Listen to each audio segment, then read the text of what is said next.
Hi నమస్తే అండి. ఈరోజు మనం పొనగంటి కూర గురించి తెలుసుకుందాము. పొనగంటి కూర ఇది చాలా మంచిది, కళ్ళకి చాలా మంచిది.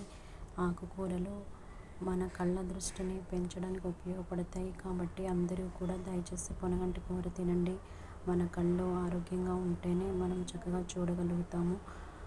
కాబట్టి అందరూ ఈ యొక్క పొనగంటి ఆకుకూర తినండి. చూడండి, ఈ ఆకుకూర పొనగంటి ఆకుకూర చాలామంది కూడా ఒక్కొక్క ఆకు దీన్ని వలవాలని చాలా ఇబ్బంది పడుతూ ఉంటారు. అలా కాకుండా చక్కగా నీట్గా మనం ఒక సిజర్ తీసుకొని దాన్ని ఇలా కత్తిరించుకుంటూ ఉంటే త్వరగా పని అయిపోతూ ఉంటుంది. టైం కూడా సేవ్ అవుతుంది కాబట్టి చక్కగా నీట్గా మనకి చిన్న చిన్న ఆకుల్లాగా కత్తిరించుకుంటే చాలా బాగుంటుంది. త్వరగా పని అయిపోతుంది. చక్కగా ప్రతి వారంలో 1-2 రోజులు మనం ఈ యొక్క పొనగంటి ఆకుకూర తిన్నట్లయితే కళ్ళు బాగా కనిపిస్తాయి. చాలా మంచిది ఆరోగ్యానికి. ఆరోగ్యమే మహాభాగ్యం అన్నారు కదా ఫ్రెండ్స్. సబ్స్క్రైబ్ చేసుకోండి.